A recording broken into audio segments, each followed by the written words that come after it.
Hey there, and welcome. Let's talk about something that, let's be honest, can feel pretty overwhelming: personal finance. But it doesn't have to be a big, scary thing. Today, we're going to lay it all out for you, giving you a clear, simple roadmap to help you navigate your financial world with a whole lot more confidence. So, does this whole money management thing ever just feel daunting? If you've ever felt that way, trying to juggle budgeting, saving, debt, and investing, trust me, you are in good company. It can feel like a lot. But here's the thing. What if we just reframed it? Instead of some big, scary chore, think of it like this. It's your personal roadmap. It's the map that's going to get you wherever you want to go in life, whether that's buying a house, seeing the world, or just, sleeping better at night. All right, so like with any map, the very first thing you got to do is figure out your you are here dot, right? In the world of finance, that means getting a real handle on your cash flow. And really, it all boils down to two simple things: the money coming in and the money going out. Your income, your salary, any side hustles. That part's usually pretty clear. But your expenses, well, they come in two flavors. You've got your fixed costs, like rent, that are the same every month, and then you've got your variable costs, like food or going out, that change. Just knowing the difference is a huge first step. Okay, so how do you wrangle all of this? A really popular and honestly super effective starting point is the 50-30-20 rule. The idea is simple. About 50% of your take-home pay goes to your absolute needs. 30% is for your wants, and that last crucial 20%, that gets aimed squarely at savings and crushing debt. It's not about being restrictive, it's about being intentional. Okay, so you've got a grip on your cash flow. Awesome. What's next on the map? Well, now we prepare for those unexpected detours. Because every good road trip needs a spare tire, right? And this is your financial spare tire. Seriously, an emergency fund is, let me just say it plainly, it is absolutely non-negotiable. It's a totally separate account that's just for, well, emergencies. It's what keeps a flat tire from turning into a total financial disaster. So what are we aiming for here? The magic number is somewhere between 3 to 6 months worth of your essential living expenses. I'm talking rent, utilities, groceries, the bare necessities. Having that cash cushion, oh man, the peace of mind it gives you is just incredible. All right, your safety net is starting to inflate. Now it's time to start clearing the road ahead. And I want you to think about debt a little differently. It's not a moral feeling, it's just a roadblock. And our job is to remove those roadblocks so you can pick up speed. Now, it's really important to get this. Not all debt is the same. There's what we might call good debt. Think mortgages or student loans. These are investments in your future, right? They're building an asset. Then there's bad debt.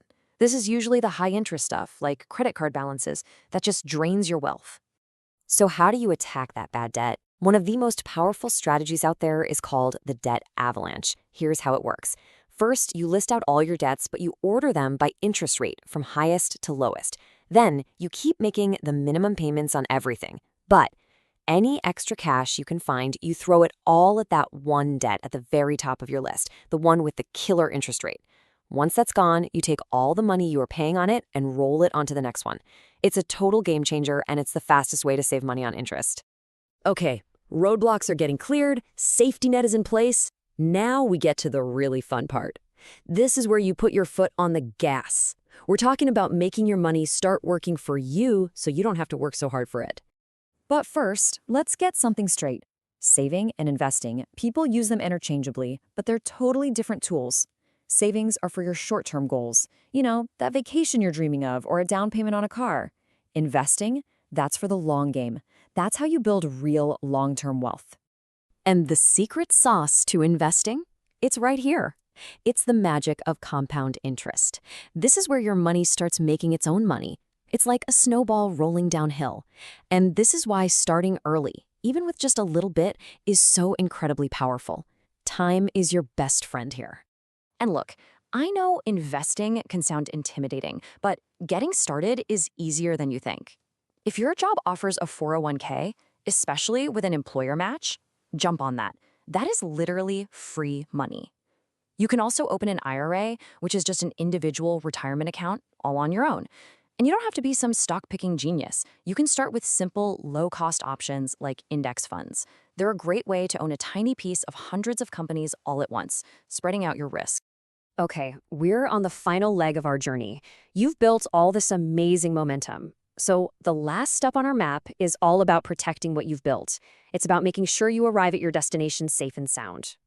So what does that look like?